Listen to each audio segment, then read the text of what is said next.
கொஞ்சம் கேமரா பின்னாடி வாங்க.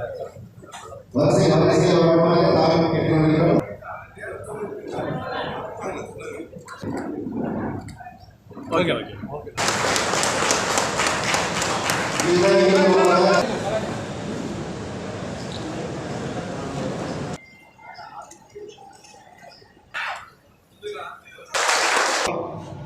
எஸ்பியோட மெயில் ஐடி போன் நம்பர் எல்லா பண்ணாங்கட்டியும் அதில் வந்துடும்.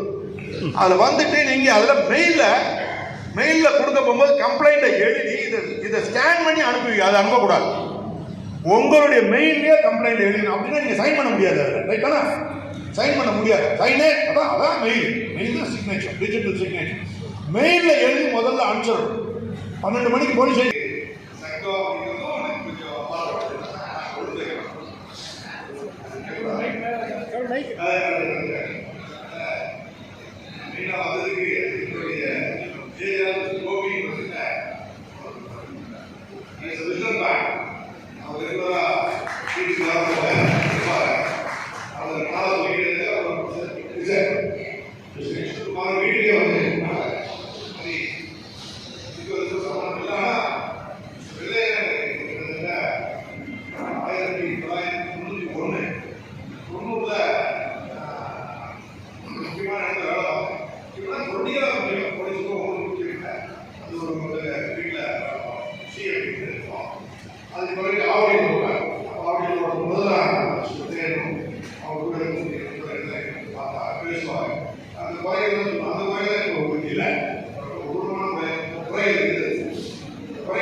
ஜோன்சனுக்கு மணிமாக பொருளாளர் அவர்கள் பயணித்தோட டாக்ஸ் ரினியூ பண்ணணும்னு சொல்றாங்க. 1,20,000 டாக்ஸ் போடுறாங்க. அதுவும் இன்றைய காலத்தில் ஒரு 3 வருடம் பின்னாடி போய் கிட்டத்தட்ட நான் வந்து ஒரு 8 லட்சம் ரூபாய் வாங்கி என்று ஸ்டிக்கர் விடுறாங்க பில்டிங்கில் வந்து. அப்போ இன்னும் கேட்டு ஹைகோர்ட்டு போய் ஒரு கேஸ் போட்டு தப்பு இதை வந்து ரிவைஸ் பண்ணி ஒரு லெட்டர் வாங்கிப்பாரு. அதுவும் என்ன பண்ணாங்கன்னா இந்த பில்டிங் டாக்ஸில் வாட்டர் டாக்ஸ்னு ஒன்று இருக்கு. அது நிறைய பேர் தெரியாது இருக்கு.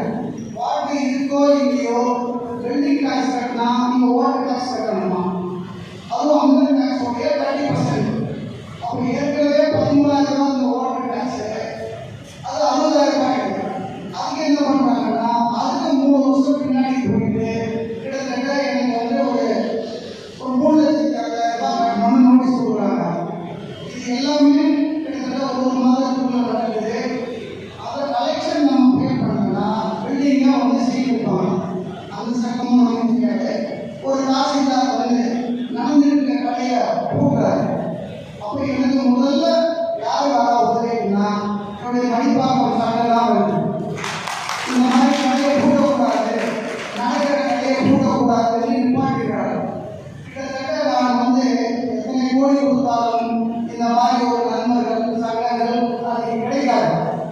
இந்த 35 ஆண்டுகளாக என்னுடைய மரியாதை எல்லாம் போயிட்டு வர ஒரு வெளியில் நிறைய போட்டிட்டு மேலே இருக்கிற ஐஏஎஸ்காக போட்டு போனா என்ன நிலவா?